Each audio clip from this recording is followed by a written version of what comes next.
وہ صرف T V channel پہ بیٹھ کے تبصرے کرتے ہیں لال بجھکڑ کی طرح. لال بجھکڑ کا پتہ ہے آپ؟ کسی گاؤں میں بندہ رہتا تھا, وہ کہتا تھا میں بڑا عقل مند ہوں, میرے کو مشورے لے کرو, بڑا سمجھدار ہوں میں. اس گاؤں میں ایک آدمی آیا, وہ درخت پہ چڑھ گیا,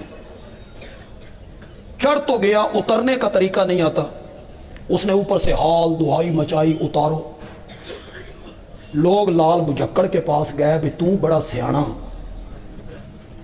اس نو اتارن دا کوئی طریقہ دس.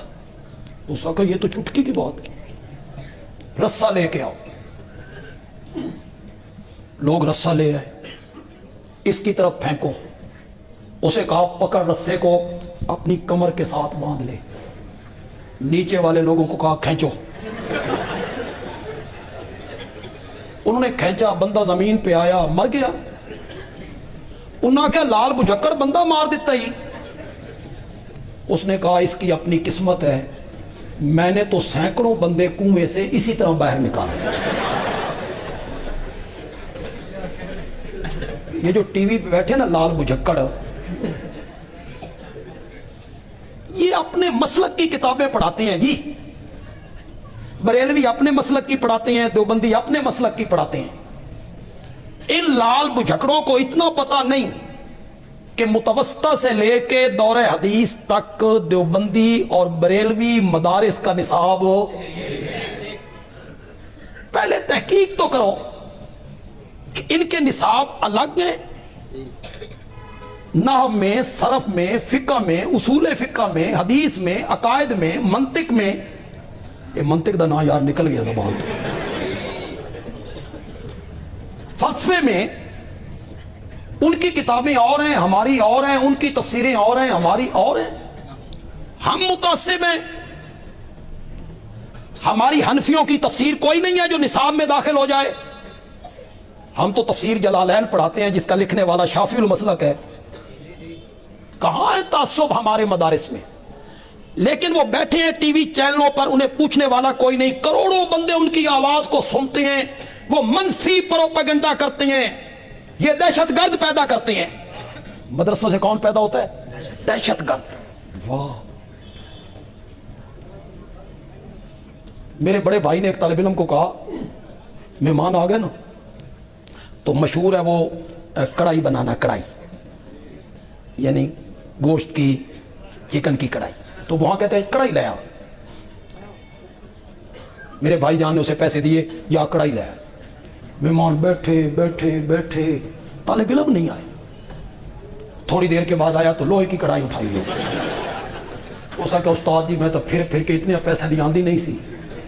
بڑی جس کو یہ پتہ نہیں کہ کڑھائی کا معنی کیا ہے, یہ دہشت گردی پھیلائے. دہشت گرد ہیں یہ طالب علم. میرے والد صاحب نے ایک طالب علم کو بھیجا, جاؤ بازار سے کیلے لے آؤ. وہ کافی دیر کے بعد آیا, کلیجی لے کے آ گیا. میں نے تجھے کیلے کہا تھا, تو کلیجی لے کے. اس نے کہا استاد جی میں بھول گیا سا. پھر میں سوچ سوچ کے سمجھا بے پہلا لفظ کیلا کاف سی, وہ بس جس کاف پہلا لفظ آیا وہ لے کے آ گیا. یہ دہشت گردی پھیلائیں. انہاں اپنے کمرے کدی صاف نہیں کیتے. انہاں سرانا تاں صاف کر دیں جدا صبح چمڑ کے دروازے تک انہاں دے نال جائے. دہشت گردی پھیلائیں گے یہ طالب علم. ان بیچاروں کو کیا پتا, ان کو آ کے دیکھو, یہ بڑے سادہ سے لوگ ہوتے ہیں. کبھی مدرسوں میں آؤ, دیکھو ان کو, چیک کرو. یہ طالب علم بڑے سادہ سے لوگ ہیں. یوں ہی کہہ دینا یہ دہشت گرد پیدا کرتے ہیں, دہشت گردی پھیلاتے ہیں یہ. پھر کبھی کبھی پروپیگنڈا ہوا, نکھٹو لوگ پیدا ہو رہے ہیں جی, معاشرے پہ بوجھ بن رہے ہیں. نکھٹو لوگ پیدا کرتے ہیں مدرسے. ان سے کوئی وکیل کیوں نہیں پیدا ہوتا, ان سے کوئی انجینئر کیوں نہیں جنم لیتا, مدرسوں سے کوئی ڈاکٹر کیوں جنم نہیں لیتا. یہ ٹی وی پہ پروپیگنڈا کرتے ہیں, لوگ سنتے ہیں, وہ کہتے ہیں ہاں جی مدرسے کیوں ڈاکٹر نہیں نکلتا, انجینئر نہیں نکلتا, وکیل نہیں نکلتا ہے. اور لوگوں, یہ سوال تو میں بھی کر سکتا ہوں, میڈیکل کالج سے وکیل کیوں نہیں نکلتے؟ تو میں بھی کر سکتا ہوں. میڈیکل کالج سے وکیل کیوں نہیں نکلتے؟ لا کالج سے انجینئر کیوں نہیں نکلتے؟ انجینئر یونیورسٹی سے ڈاکٹر کیوں نہیں نکلتے؟ جو شعبہ ہے اسی شعبے کا بندہ اس سے نکلے گا.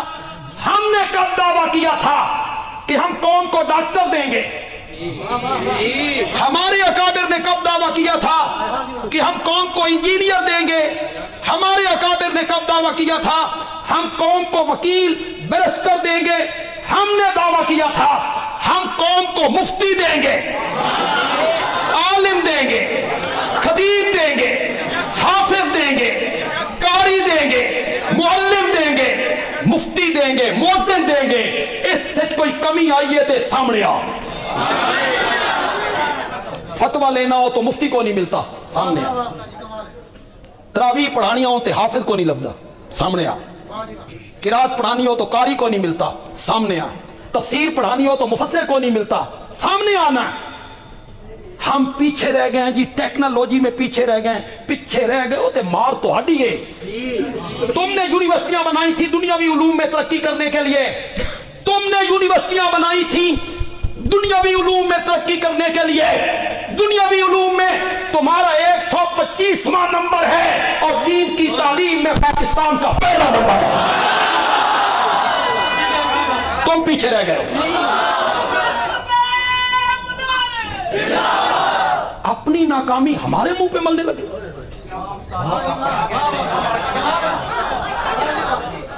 سارا آٹا رات ریچھ کھا جاتا تھا، سارا آٹا ریچھ، اور صبح کے ٹائم لب بھر کے نا بکری کے منہ پہ مال دیتا تھا.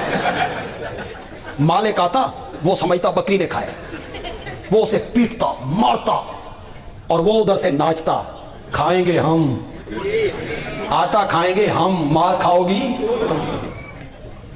دوسرے دن پھر ایسے کرتا، بکری سوکھ سوکھ کے کانگڑی ہو گئی اور ریچھ دن بدن موٹا ہو رہا ہے. مالک نے سوچا بھی بات کیا ہے. ایک دن مالک نے چھپ کے دیکھا، پہلے وہ بکری کے گرد گرد سے چکر لگایا ہے جو معلوم، آٹا کھائیں گے ہم، مار کھاؤ گی تم. پھر اس نے آٹا کھایا، پھر آخری لب بھر کے. اپنی ناکامی ہمارے منہ پہ ملتے ہو. تم دنیاوی علوم میں پیچھے رہ گئے ہو، سوچو.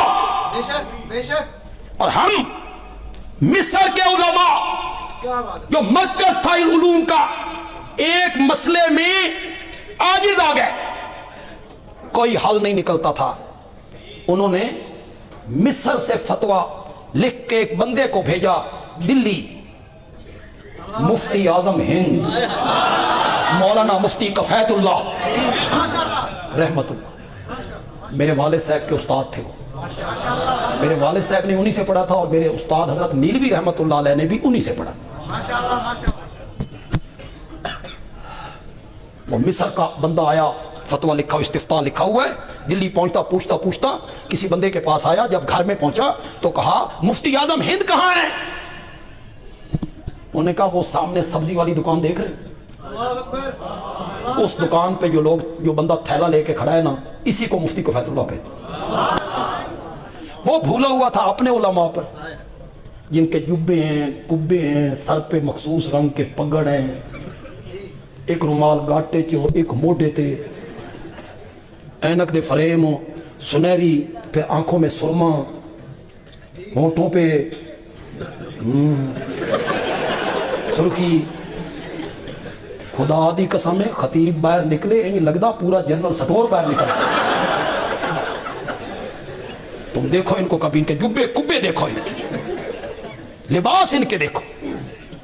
یہ علماء بیٹھے. نجران کا جو وفد آیا تھا ان میں جو عیسائی عالم تھے، ان کے یہی لباس دیکھ کے صحابہ حیران ہو گئے تھے. انہوں نے تو سادہ لباس پہنے ہوئے محمد کو دیکھا تھا. انہوں نے دیکھا یہ جبے ہیں، کبے ہیں، عجیب عجیب لباس ہیں. اس نے کہا مفتی اعظم ہند سبزی والے کی دکان پہ کھڑے ہو کے سودا لے رہا ہے. وہ آیا، کہاں سے آیا ہوں؟ مصر سے آیا ہوں. مصر کے علماء عاجز آ گئے، استفتاء میرے پاس ہے. فرمایا گھر چلتے ہیں، جواب لکھ دیتے ہیں. اتنے میں سبزی والا کسی اور بندے کو سبزی دینے لگ گئے. تو فرمایا استفتاء دکھا. اس نے کاغذ پیش کیا، مفتی صاحب نے پڑھا. سبزی والے سے پینسل لے کے کھڑے کھڑے جواب لکھ دیا تھا. جو کام ہمارے ذمہ تھا نا، جو کام ہمارے ذمہ تھا نا، اس میں اگر کمی آئی ہے تو دکھا. کہیں حافظ نہ ملتا ہو، امام نہ ملتا ہو، دکھا.